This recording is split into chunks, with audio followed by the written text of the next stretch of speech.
Bonjour mesdames et messieurs, bienvenue à ce nouveau numéro sur la chaîne info-de-chez-nous.cd. Commençons ce journal en politique. La RD Congo, les agents de l'Assemblée nationale annoncent une mobilisation générale contre les retards de paiement. Suivez en commentaire. Les cléments sociaux sont venus au sein de l'Assemblée nationale. Excédés parce qu'ils qualifient des promesses non tenues et des mépris, les agents de la Chambre basse du Parlement ont annoncé dans un communiqué rendu public une mobilisation générale au Palais du Peuple. Selon les documents signés par leurs représentants, les agents dénoncent une série de dysfonctionnements persistants depuis plus d'une année, absence de prise en charge médicale, détériorisation des conditions de travail, disparité salariale, pouvoir d'achat en chute libre et stagnation de rémunération depuis plus de 5 ans. Voilà plus d'une année que le nouveau bureau de l'Assemblée nationale a été installé. Une année de promesses et rien, pas de paiement régulier, pas de transparence, pas de considération, fustige-t-il en affirmant vivre dans une misère cruelle. Au cœur de leur colère se trouvent plusieurs primes et allocations non payées. Les agents exigent notamment $300 par agent pour la rentrée parlementaire de la session de mars 2025, $500 par agent pour la rentrée scolaire de septembre 2025, $300 par agent pour la rentrée parlementaire de la session de septembre 2025. Un montant total de $1 100 par agent, soit près de $984 500 pour l'ensemble de 895 agents. Ultimatum et menace de grève illimitée. Les agents mettent en garde les bureaux de l'Assemblée nationale. Si ces frais ne sont pas versés, ils se réuniront massivement dans les halls du Palais du Peuple pour lancer une mobilisation sans précédent. Les actions envisagées vont d'une grève, un mouvement qui se radicalise. Dans un ton combatif, les agents affirment ne plus vouloir atteindre ni compter sur les structures syndicales existantes. Les véritables syndicats, ce sont les agents eux-mêmes, écrivent-ils, appelant chacun à se mobiliser et à relayer les mots d'ordre dans le bureau, les couloirs et sur les parkings du Palais du Peuple. Cette annonce marque une nouvelle escalade dans la tension sociale qui couvre au sein de l'institution. Reste à savoir si le bureau de l'Assemblée nationale réagira à cet ultimatum avant l'échéance fixée. Parlons en économie, la RD Congo Doudou Fwamba annonce une hausse des recettes du budget de 9,8 à 12 milliards de dollars. Suivez les détails. Le ministre des Finances Doudou Fwamba Likunde Libotaï a officiellement transmis au ministère du Budget les nouvelles assignations des recettes des régies financières sous sa tutelle. Cette transmission effectuée par lettre officielle permettra l'intégration de ces chiffres dans la loi de finances pour l'exercice 2026. En sa qualité d'ordonnateur général de toutes les recettes du budget du pouvoir central, Doudou Fwamba a fait passer les assignations du budgétaire de 9,8 milliards de dollars à 12 milliards de dollars, marquant ainsi une augmentation significative des prévisions initiales. Selon le ministre, cette hausse reflète la volonté du gouvernement de renforcer les capacités financières de l'État afin de soutenir les projets de développement et d'améliorer la gestion des finances publiques. Les assignations transmises permettront d'assurer une meilleure planification des dépenses pour l'exercice 2026, précise-t-il. Cette révision de recettes intervient dans un contexte de renforcement de la discipline budgétaire et de modernisation des régies financières.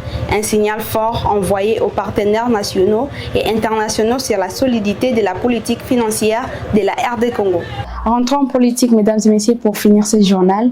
À l'est de la RD Congo, le gouvernement a décidé de prendre une ordonnance déclarant nuls et de nuls effets tous les actes judiciaires posés par l'FC M23. Suivez les commentaires tout de suite. La justice constitue un des piliers du gouvernement dans le processus de rétablissement de la paix dans l'Est marqué par l'agression rwandaise via la rébellion de l'AFC M23. C'est ce qu'a affirmé Guillaume Gefa Atondoko, ministre d'État, ministre de la Justice et garde des Sceaux lors de la conférence scientifique sur la reconnaissance du génocide congolais organisée en marge de la 60e session ordinaire du Conseil des droits de l'homme des Nations Unies à Genève, en Suisse.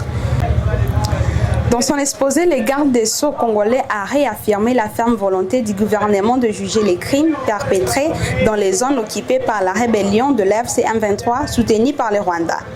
Pour ces membres du gouvernement souminois, les modes opératoires de la rébellion s'apparentent à un nettoyage ethnique, d'où la nécessité de juger et sanctionner leurs auteurs.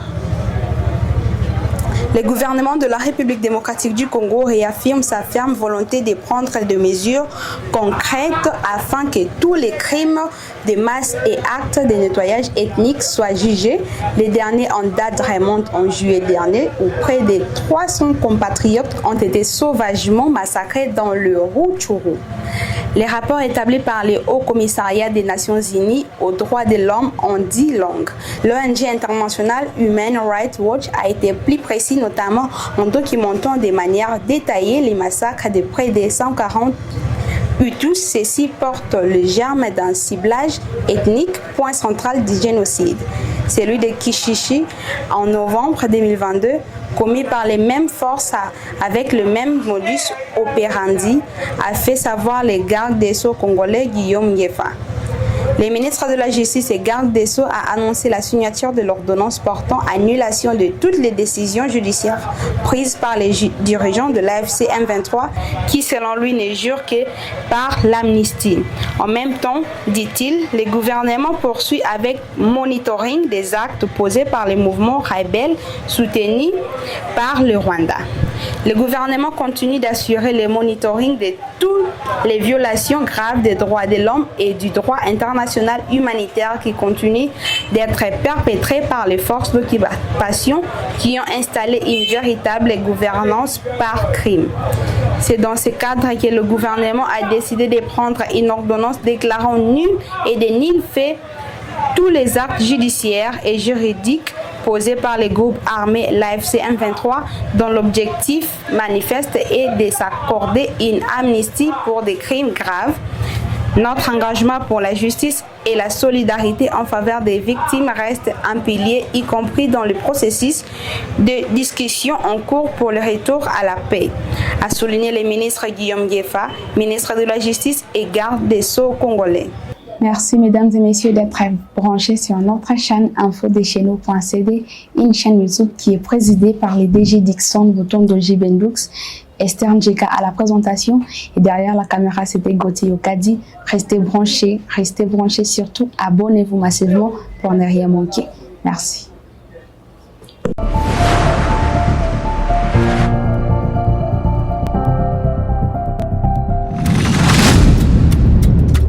Cette chaîne est sponsorisée par la société du bon service.